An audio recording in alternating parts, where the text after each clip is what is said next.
525,600 minutes. If you are familiar with the musical Rent, then you know that 1 year has exactly that, 525,600 minutes. According to gutmatcher.org, the research arm of Planned Parenthood, in the United States in 2017, an average of 1.64 abortions occurred for each of those minutes. That's 862,000 abortions in that year. Since abortion was made legal in 1973, over 63 million abortions have taken place in the United States alone, over 10 times that of the 6 million who lost their lives in the horrors of the Holocaust. But why should you care? Whether you are for abortion or against it, our common goal is the protection of human rights and human dignity. After much extensive research, I have found engaging and compelling information to increase your knowledge and to have you reconsider your position towards abortion. During the remainder of my time, I will reveal to you why abortion is an issue in our society, what choices we have available to resolve the problem, and what you can do personally to make a change. Let's start with the problem.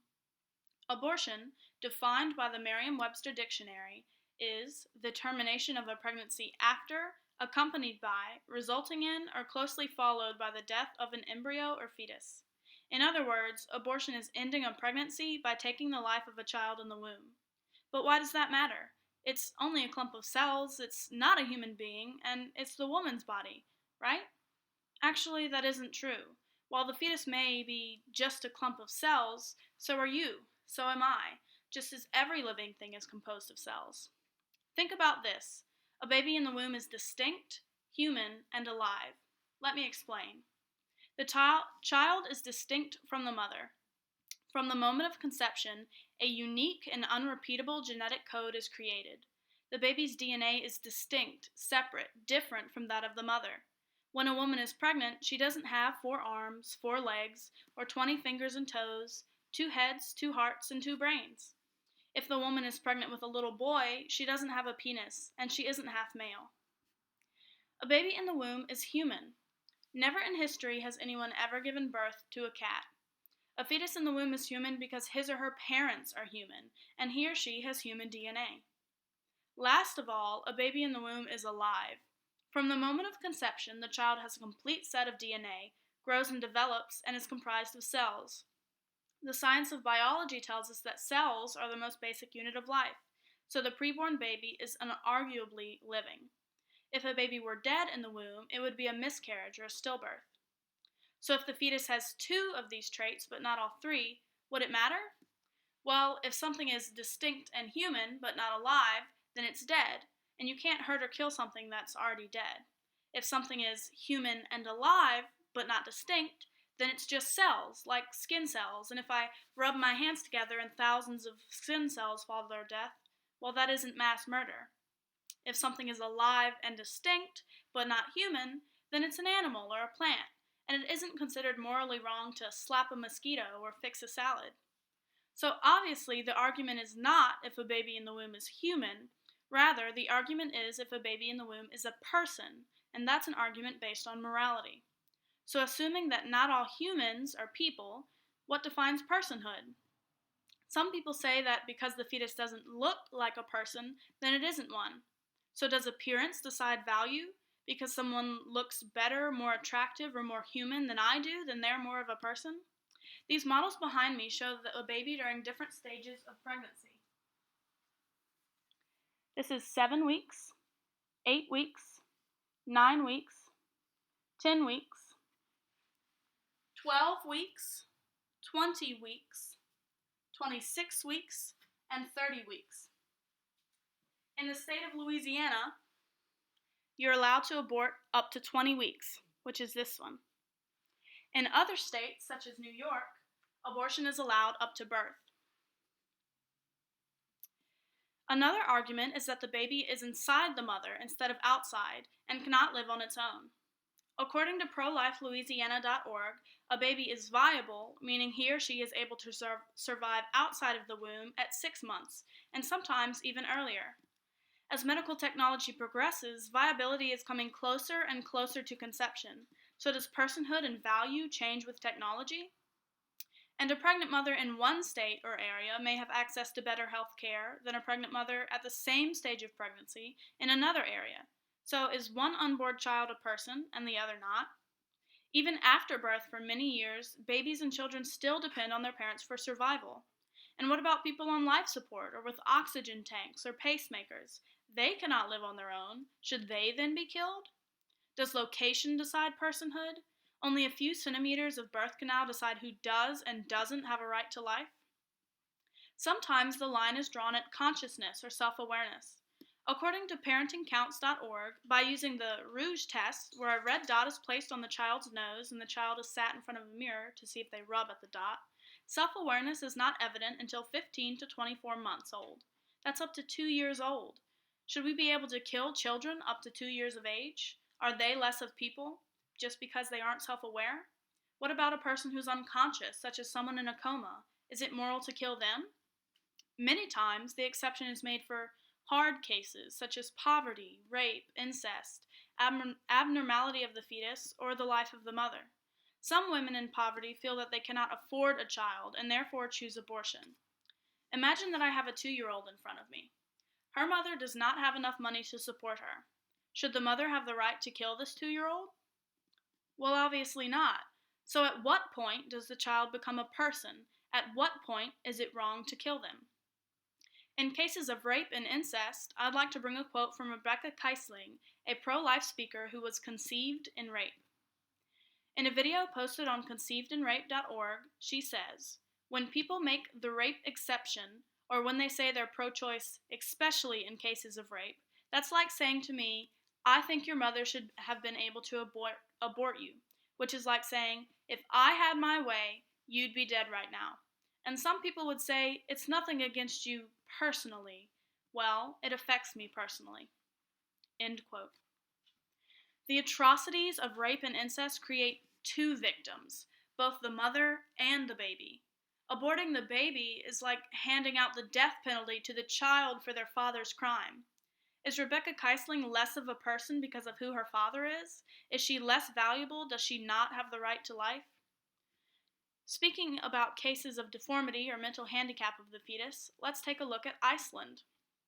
In the article Disappearing Down from CBS News, they cover how Iceland is eradicating Down syndrome. They're killing everyone who has it. In the article, it is explained that around 80 to 85% of pregnant women choose to take the prenatal screening test, and the vast majority of those women, close to 100%, who receive a positive test for Down syndrome terminated their pregnancy. That sounds a bit like genocide to me. So because you have Down syndrome, or a genetic disorder, or a deformity, then you don't matter. You're too much work, you're a burden on society, so because you are not useful, we can kill you. Your usefulness does not determine your value or your personhood. When talking about abortion in cases when the life of the mother is in danger, it is important to remember that pro-life means pro-all life. That means that the life of the baby is not more important than the life of the mother, and vice versa. Their lives are equally precious. Abortion, in and of itself, is never necessary to save the mother's life. However, in such cases, some treatments that are needed to save the mother inadvertently result in the death of the baby. While a preborn baby may not survive treatment, the intent and goal is to save the mom's life, not to end the life of the child. It is also important to note that life of the mother is not the same as health of the mother. The term health of the mother can be applied to almost any temporary discomfort and used to justify the killing of the fetus. If you take anything away from this speech, remember that from the moment of conception, the baby is distinct, human, and alive, and that personhood and value are intrinsic, meaning that they don't rely on external factors. So if we can all agree that human equals person, and that killing an innocent human person is wrong, then let's talk about how to resolve the issue of abortion. The most common solution you may hear is make abortion illegal. While this may resolve the obvious abortions, women in crisis may still feel that abortion is the only option and turn to unhealthy and dangerous methods. While I do push for abortion to be made illegal, more importantly, I push for abortion to become unthinkable and unnecessary. What both sides can agree upon is that no woman ever wants to have an abortion. Women feel like they need abortion because they feel they have no other choice. So, how do we make abortion unnecessary? We make abortion unnecessary by reducing the stigma of adoption and by providing support and care for mothers. Websites and organizations such as bravelove.org and talkaboutadoption.org work to change the perception of adoption through honest, informative, and hopeful communication. These organizations inform women about adoption agencies and offer post adoption support. They also present educational videos, stories, interviews, testimonials, and available open chats with birth moms and adopted families, and propose information on open adoption. There are many cultural stigmas surrounding adoption that can be broken by better dialogue and understanding of the adoption process, especially with nonprofits and adoption lawyers that truly work to ensure the child's safety and well being is the top priority. Nonprofits like Catholic Charities work to make adoption of no cost to the birth mother and affordable for adoptive families. In the end, the safety and well being of the child should be the highest priority, meaning all the legal paperwork, background checks, and time for the mother to surrender is important. Support, care, and compassionate resources are available and should continue to be accessible to women in crisis pregnancies. Websites such as adifficultchoice.com are a pregnancy help resource for women showing pregnancy centers that provide free and confidential services within a certain mile radius of your zip code. After searching my zip code, Ponchatoula, I was given the name, website, phone number, and directions to resource centers as near as 35 minutes from my home. The implementation and continuation of these resources will solve the problem of abortion by supporting a woman so well that she never has to have one. Let's work towards a culture that tells her, you can, you are strong enough, and if you need someone to help, we are here. So, what would a culture like that look like? A culture that supports life and women would mean abortion is no longer needed. Women who found themselves in crisis pregnancies would turn to find all the support and resources they needed, and adoption would be a considerable option. On the other hand, if we continue to support the right of women to take the life of another human being, we build a society that values human life only if you are useful. If you are an inconvenience, if you are a burden, if you cannot support yourself, you don't deserve to live. That isn't the kind of society that I want to live in, let alone help create. So, what can you do to procure a culture of life, love, and of supporting women and their children? First of all, you can donate supplies or funds to organizations that help women. Pregnancy resource centers always welcome monetary or donations of blankets, socks, diapers, baby formula, and more to assist mothers in need. Second of all, you can learn more about adoption and help end the stigma, or even adopt yourself if you feel called. Third, you can vote to end abortion. While the main goal is to make abortion unnecessary and unthinkable, by increasing support for mothers and decreasing the availability of abortions, we protect both mothers and their babies' right to life. Lastly, you can be kind to women who are going through a crisis pregnancy. Sometimes all it takes is someone to say, I'm here, for a mother to realize that abortion isn't her only option. Finally, to sum everything up, abortion is an issue in our society because it devalues and destroys human life.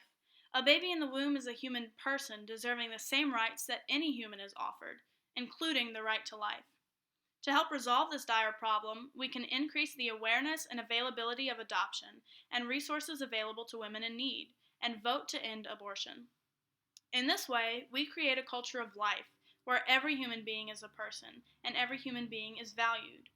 In this way, we can have 525,600 minutes where instead of death, we have life, we have love, and we support women so that they don't feel like abortion is the only option.